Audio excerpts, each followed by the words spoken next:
আসসালামু আলাইকুম প্রিয় দর্শক, গত 2-3 দিন ধরে আপনারা দেখছেন সারা দেশে, বিশেষ করে ঢাকার আশেপাশে মানিকগঞ্জ এলাকাগুলোতে বাউলদের উপর এক ধরনের আক্রমণ। বাউল কারা?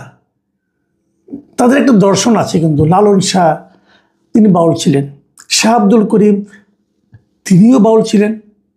বেশ কিছুদিন আগে শাহ আব্দুল করিম সম্পর্কে ভারতের এক সঙ্গীত শিল্পী কালিকা প্রসাদ, ওনার একটা ইন্টারভিউ আমি দেখেছিলাম।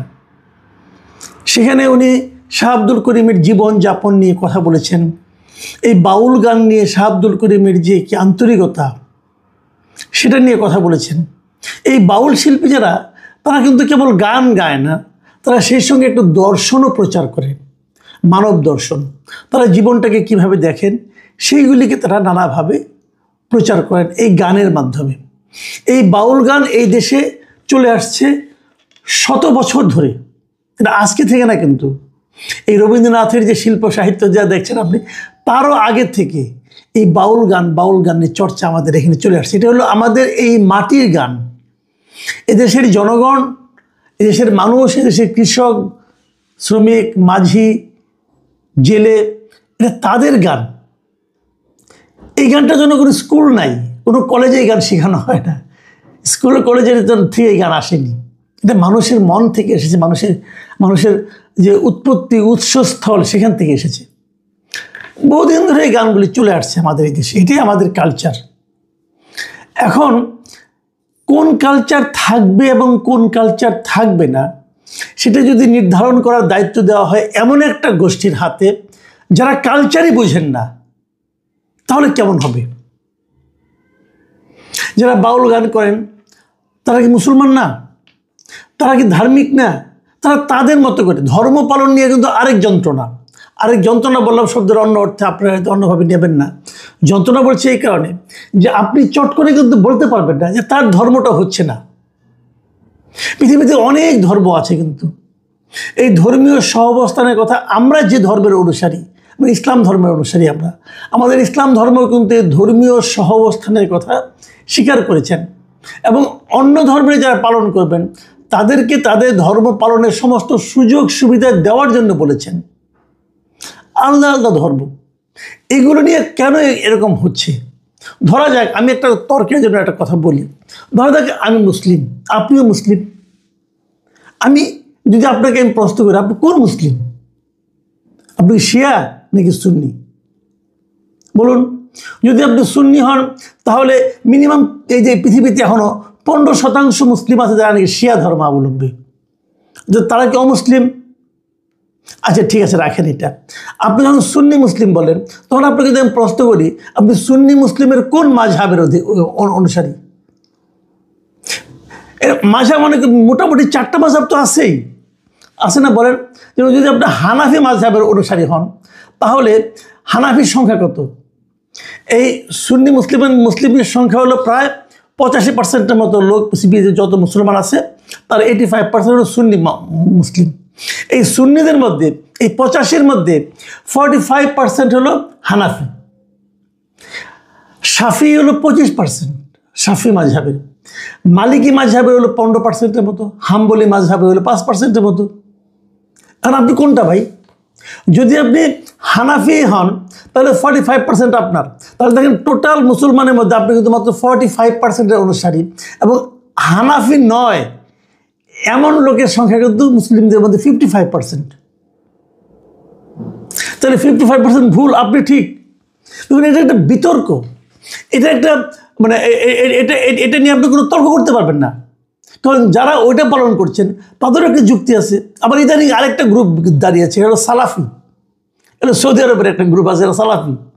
তো আপনি কি সালাফি? আপনি কীভাবে তর্ক করবেন? কার নিয়মে তর্ক করবেন? পৃথিবীতে এই মুহূর্তে মুসলিম কান্ট্রি কয়টা আছে? মুসলিম কান্ট্রি অনেক আছে, কিন্তু ইসলামের শাসন প্রচলিত আছে কোন দেশে? বলেন। আফগানিস্তানে, ইরানে, এই তো। সৌদি আরবে কি ইসলামী শাসন? ইসলামিক রাষ্ট্রতন্ত্র সাপোর্ট করে? ভাবুন একবার কথাগুলো। তো এখন আপনি কোন দিকে যাবেন?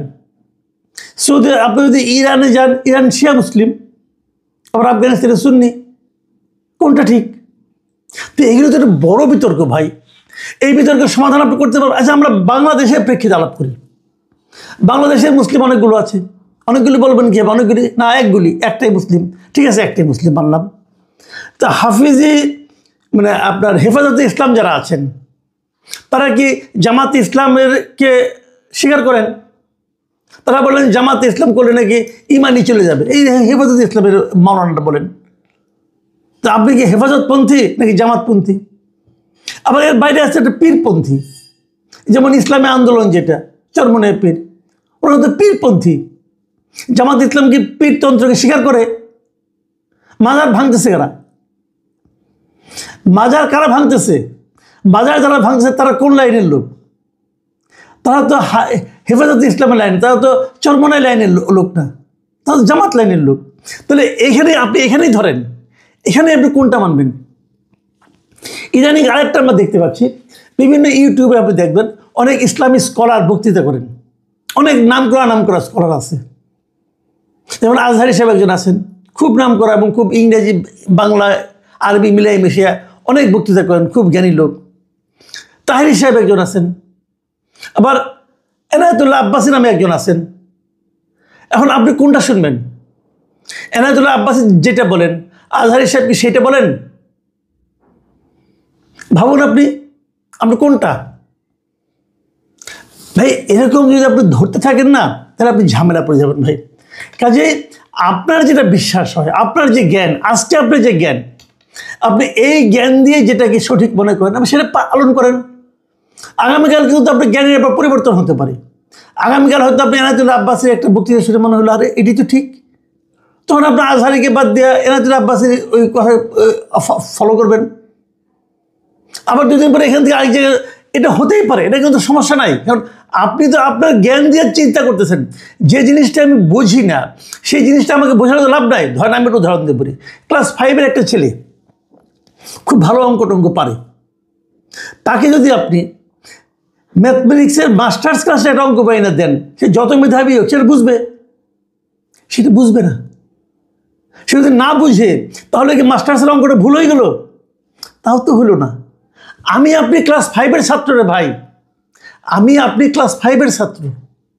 আর এনায়েতুল্লাহ আব্বাসী অথবা আজহারি সাহেব ওনারা মাস্টার্সের স্টুডেন্ট ইসলামের ক্ষেত্রে, অথবা মাস্টার্স পাস করে গেছেন। তো ওনাদের অনেক কিছু আমরা এখন বুঝবো না, পরে বুঝবো। কাউকে অবিশ্বাস করার কোনো দরকার নাই। আপনার জ্ঞান বুদ্ধিতে যতটুকু কুড়ায় ততটুকু আপনি করেন। তাহলে কি বেসিকটা কি? বেসিকটা যে যেটা করে তাকে সেটা করতে দেন। যদি আপনারটা ঠিক হয় আপনি আপনারটা পালন করেন, অন্যকে ঘাড়ে ধরে আপনার পথে আনার তো কোনো দরকার নাই। এই অধিকার তো আপনাকে কেউ দেয় নাই রে ভাই। দেশের আইনও আপনাকে দেয় নাই, ইসলামও আপনাকে দেয় নাই। তাহলে ওটা আপনি কেন করছেন? এইগুলো করতে যে কি হয়েছে দেখেন, এই বাউল দিনে যেটা হলো, একজন ভদ্রলোকে আবুল সরকার সাহেব, উনি একটা কথা বলেছেন মাজার ভাঙা নিয়ে। এটা নিয়ে আপত্তি হতে পারে, এটা নিয়ে কারণ তার এটা নিয়ে বিতর্ক করেন, তাকে তর্ক করে আপনি প্রমাণ করে দেন যে আপনি ভুল বলছেন। কিন্তু আপনি তাকে মারতে গেলেন, তাকে মারলেন, তাকে ধরিয়ে দিলেন, যারা মারলো তারাই আবার মামলা করলো, পুলিশে তাকে কোর্টে পাঠিয়ে দিল, জেল হাজতে পাঠিয়ে দিল। আবার তার অনুসারীরা মানিকগঞ্জে গেলেন একটা প্রোগ্রাম করতে, তাদেরকে পিটাইয়ে পানিতে ফেলে দিলেন। দেখলাম তো ভিডিও দেখলাম ভাই, এটা কোনো মানবিক কাজ হলো? আপনি পারেন, পিঠের মধ্যে লাথি মারলেন আপনারা, এই কাজটা আপনি করতে পারেন, বেশ কয়েকজনকে আহত করলেন। এটা কেন করলেন? এই দেশটা এরকম ছিল না, কেন হলো এরকম? এই দেশটা হলো মবতন্ত্র। আপনারা যে মব করছেন এটা ইসলাম না ভাই। আমি ইসলাম ভালো বুঝি না, আমি হয়তো ক্লাস 5-এর ছাত্র অথবা পড়াশোনাও শুরু করিনি, কিন্তু আমি আমার কমন সেন্সে বলতেছি ভাই, এটা ইসলাম না, এটা কোনো ধর্মই না। আপনারা যেটা করতেছেন এটা হলো মবতন্ত্র। মবকে ইসলাম সমর্থন করে না। দেখুন আজকে দেখলাম আমরা এই ফরহাদ মাঝহার, উনি আজকে আবুল সরকারের পক্ষে দেখলাম প্রেস ক্লাবের সামনে দাঁড়িয়ে গেছেন এবং উনি বলেছেন যে এই যে আমাদের আন্দোলনটা হয়েছে, এই আন্দোলনের প্রত্যেকটা আন্দোলন একদম প্রথম থেকেই ওনার সঙ্গে আবুল সরকার ছিলেন। শহীদ মিনারের অনুষ্ঠান থেকে শুরু করে এমন কোনো প্রতিবাদ সভা নাই যেখানে আবুল সরকার ফরহাদ মাঝহারের পাশে ছিলেন না। ফরহাদ মাজার বলতেছেন যে আপনারা তাকে গ্রেপ্তার করে নিয়ে যাওয়ার মানে আপনারা আমাকে গ্রেপ্তার করেছেন, আমি এটা মেনে নেব না। এটার মধ্যে একটু আমি ভাবটা আছে, থাকুক, তাও কোনো সমস্যা নেই। ফরহাদ মাজারের যে বক্তব্যটা, এই বক্তব্যটা আপনি কি উড়াই দিতে পারেন? ফরহাদ মাজার আরও বলছেন যে মানিকগঞ্জে যারা নিরীহ বাউলদের পেটাচ্ছে আমি সেখানে থাকব, আমাকে পেটাতে পারেন, আমরা প্রতিহিংসা করি না, কিন্তু আপনাদের শিক্ষা দিয়েই যাব। আপনি দিন আরেক জায়গায় বলেছেন ইসলামের নামে যে সহিংসতা চালানো হচ্ছে এর সঙ্গে প্রকৃত ইসলামের কোনো যোগাযোগ নেই। নিরীহ মানুষের উপর জুলুমকারীরা কখনোই রাসূলের উম্মত দাবি করতে পারে না। ওনার বক্তব্য। এখন এই বক্তব্য নিয়ে আপনি আধা ঘন্টা আলাপ করতে পারেন, কোনো সমস্যা নাই, কিন্তু সমাজে আপনারা একটা অস্থিরতা তৈরি করছেন এবং সেটা করছেন ধর্মের নামে। এটা ঠিক না ভাই। আমাদের এই দেশে আমি তো আগেই বললাম যে আপনারা এখন কি এই সরকার আসার পরে কি শুরু হয়েছে, আমি মনে করি এই প্রত্যেকটা কাজের সঙ্গে সরকারের এক ধরনের প্রত্যক্ষ অথবা পরোক্ষ মদত আছে। সরকার এগুলি চায়, সরকার এরকমভাবে এই অন্তর্বর্তীকালীন সরকার, এই ডক্টর ইউনূসের সরকার, ওনারা এগুলি চান। এর মাধ্যমে নানা ছুতানাতায় তারা সমাজে একটা বিশৃঙ্খলা তৈরি করতে চান। কয়েকদিন আগে দেখলাম স্কুলের সঙ্গীত শিক্ষা হবে না, বেশ কয়েকটা রাজনৈতিক দলের লিডারকে দেখলাম বলতেছে সঙ্গীত শিক্ষা হবে না, স্কুলে সঙ্গীত শিক্ষা হবে না। কেন হবে না? হবে না কেন বলেন? দেশটাকে আপনি ইচ্ছা মতো চলবে? ভাই সৌদি আরবে আমাদের সঙ্গীত শিক্ষক আছে, সৌদি আরবে অনেক স্কুলের সঙ্গীত শিক্ষক আছে, গুগল করে দেখেন আছে কিনা, আমরা দেখে বলতেছে আছে। আমরা কোন জায়গায় নিয়ে আসছেন, আপনারা থিওরি নিয়ে আসছেন।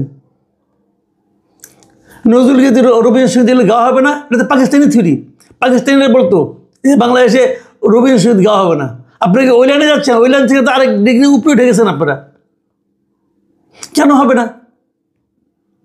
তো এই যে বিষয়গুলো মনে রাখবেন, খালি বিপ্লব করলেই হয় না, বিপ্লবের সঙ্গে সঙ্গে একটা সাংস্কৃতিক বিপ্লব দরকার হয়, যেটা চীনে হয়েছিল। কালচারালি যদি আপনি শিক্ষিত না হতে পারেন তাহলে ওই মেধাবী না কোটা না কি এগুলি বলে কোনো লাভ নেই। এবং আমরা বোধ করি কালচারালি অনেক পিছিয়ে আছি এখন। সাংস্কৃতিকভাবে যদি একটা জাতি অগ্রসর না হয়, সেই জাতি অগ্রসর হতে পারে না ভাই। আমি খালি একটা কথা বলবো, এই যে ফরহাদ মাজার সাহেবের কথা বললাম আমি, এই ফরহাদ মাজার সাহেবকে এই যে আজকে যে ছাত্র আন্দোলন হচ্ছে, অনেকে মনে করে এই ছাত্র আন্দোলনে যদি আসলে কোনো মাস্টার মাইন্ড থাকে ইনি এই ফরহাদ মাজার, তিনি এগুলি বলতেছেন। আমি বাউলদের সম্বন্ধে আরেকটা ঘটনা বলি, ছোট্ট একটা ঘটনা। কালকে দেখলাম একটা এই সামাজিক মাধ্যমে দেখলাম এক ভদ্র মহিলা কান্না করতেছেন, উনি বাউল গান গান, ওনাকে আর কেউ ডাকে না। কেন ডাকে না? দেখেন কি ভয়ঙ্কর সমস্যা নিয়ে পড়েছেন। ওনার নাম হয়েছে হাসিনা সরকার, যেহেতু ওনার নাম হলো হাসিনা অতএব ওনারা কেউ ডাকে না। আর উনি বলতেছেন আমার বাবা মা দেওয়ার নাম আমি কি করে চেঞ্জ করব? ভাবুন একবার, আমরা কোন সমাজে বাস করছি?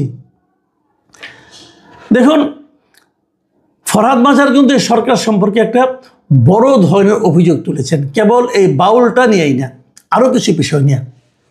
এবং উনি সেখানে বলেছেন, উনি একটা আপনার ইন্টারভিউতে বলেছেন, আমি ইন্টারভিউটা আপনাদের পড়ে শোনাই কী বলেছেন উনি। মানে উনি কেবল এই যে মব, এই যে আপনার মৌলবাদীদের উত্থান এগুলো এইটাই না, পাশাপাশি বিদেশি আগ্রাসন নিয়ে কথা বলেছেন। উনি বলার চেষ্টা করেছেন যে ভারতের কাছে আমরা নতজন ছিলাম, এখন ভারতকে তারাই আমরা কাকে আনতেছি। ওনার কথা পড়ে শুনলে আপনার অবাক হয়ে যাবেন উনি কী বলেছেন। উনি বলেছেন আপনি বাঘ তাড়াতে গিয়ে কুমির নিয়ে এলেন, ভারতীয়দের তাড়াতে গিয়ে আপনি মার্কিন যুক্তরাষ্ট্রকে ঢুকিয়ে ফেললেন। কোথায় ব্লু ওয়াটারের মধ্যে সেন্ট মার্টিনে। হাসিনা হলে আপত্তি হয়তো করতো, এটা সত্য না মিথ্যা বড় কথা না, কিন্তু এটা তো ট্রু যে আজকে বাংলাদেশকে একটা নতুন সিরিয়া বা নতুন যুদ্ধক্ষেত্র হিসেবে ব্যবহার করতে চাইছে মার্কিন যুক্তরাষ্ট্র। এই কথাটাকে উড়ে দিতে পারবেন? আমি বিস্ময়ের সঙ্গে প্রশ্ন করতে চাই, ডক্টর ইউনূস আপনি দেশটাকে কোথায় নিয়ে যাচ্ছেন? কোন মৌলবাদীর গহ্বরে আপনি নিয়ে যাচ্ছেন এই দেশটাকে? আপনার নিজের ধর্ম বিশ্বাস কি, এই প্রশ্নটাও করতে চাই। প্রিয় দর্শক, প্রশ্নগুলি হয়তো জটিল, প্রশ্নগুলি হয়তো অনেকে আপত্তিকর